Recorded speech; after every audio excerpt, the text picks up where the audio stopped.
Unexpected costs can derail your financial goals, particularly if you don't have enough cash on hand to handle them. According to the most recent Federal Reserve survey of household well-being, 36% of Americans said they would be unable to meet a $400 financial emergency. The COVID-19 epidemic highlighted the importance of having emergency funds in the case of a job layoff or loss, or a lengthy illness that keeps you from working. Even if you haven't been impacted by a job loss or sickness, life may throw you another financial curveball. But what if you have no funds to begin with? This video can assist you in establishing an emergency fund. An emergency fund, often known as a rainy day fund, is money set aside to cover unexpected bills or financial problems. For example, you might use your emergency money to pay for the following. 1. Home repairs, such as leaking roof or a faulty HVAC system. 2. Unexpected vehicle repairs. 3. Medical expenditures incurred as a result of an unexpected sickness or injury. 4. Expenses on a monthly basis if you leave your job. 5. Unexpected veterinary expenses. An emergency fund is not intended for frivolous expenditure. In other words, you would not spend this money on a vacation or new clothing. Instead, you would hold this money in reserve in case a circumstance arose in which you actually required more finances. How much should you put into an emergency fund? There are certain general guidelines that financial professionals offer when considering how much to save for emergencies.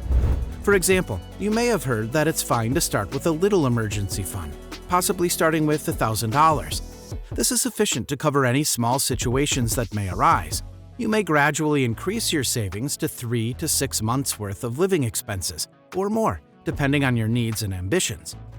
The 3 to 6 month time frame is a reasonable starting point, but it is not a hard and fast rule. The COVID-19 epidemic has demonstrated how having even 6 months' worth of emergency funds may not be enough if your income drops significantly for a lengthy period of time. According to a Harvard University study, 48% of households that lost their jobs as a result of the epidemic used up all or most of their emergency reserves. Consider the following factors when considering how much to save in an emergency fund. Factor 1. The amount of people living in your home. Factor 2. The amount of income earners in your home. Factor 3. The least amount required to pay monthly costs. Factor 4. The consistency of your many sources of revenue. The size of your emergency fund should be realistic, depending on how much you can afford to save, and should be sufficient to make you feel comfortable.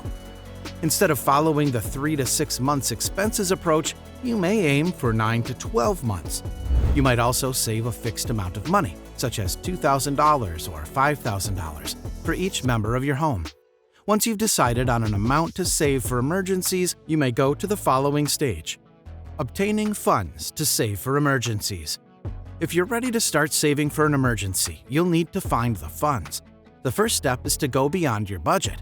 Divide your costs into necessary and non-essential categories as you go over your budget. Rent or mortgage payments, utilities, and food are examples of necessities. Clothing, entertainment, and dining out are examples of non-essential items. Consider what you can minimize or eliminate from your list of items you regularly spend money on that aren't true requirements. If you're having difficulty saving money, you should consider your income. Consider how you may generate more money each month in particular. This might entail working more hours, having a part-time job, or launching a side business. Even selling items around the house that you no longer use will assist. The more money you can bring in, the more money you can put up for emergencies. The following stages in constructing an emergency fund are straightforward. However, following them can help you develop your rainy day fund with little hassle. Make your savings automatic. Setting up automatic transfers from checking to savings each payday, or having a portion of your income sent into savings via direct deposit, reduces the temptation to spend money that you don't have. Conserve windfalls. Receiving tax refunds, economic impact payments, rebates, and other unexpected financial windfalls might help you meet your savings objectives if you put them in an emergency fund instead of spending them. Get money back to save. Cash back applications can reimburse you for a percentage of your shopping, eating, and other transactions. Signing up for one or more cash back apps and conserving the money you earn can help you build up your emergency fund. Examine your tax withholding. If you usually get a tax return, it might be because your company withholds too much from your paychecks. Changing your tax withholding can put extra money back into your paychecks, which you can then use to build your emergency fund over the course of the year. But what if you've taken all these precautions and are still failing to save money for emergencies? If you're feeling overwhelmed by debt or can't seem to get a handle on budgeting, you should consult with a qualified credit counselor. A good place to start is the National Foundation for Credit Counseling. Nonprofit credit counselors can assess your financial status and assist you in developing a realistic strategy for establishing an emergency fund. Where should you keep your emergency fund? Once you've decided how much to save for emergencies, you'll need to think about where to put your emergency funds. Your emergency money should ideally be kept in an account that is conveniently accessible and earns some income. The amount of income you make, however, is less significant than having your emergency fund on hand and not at danger in the market. When offered by online banks, high-yield savings accounts are a fantastic alternative, since they may offer competitive interest rates and have fewer costs.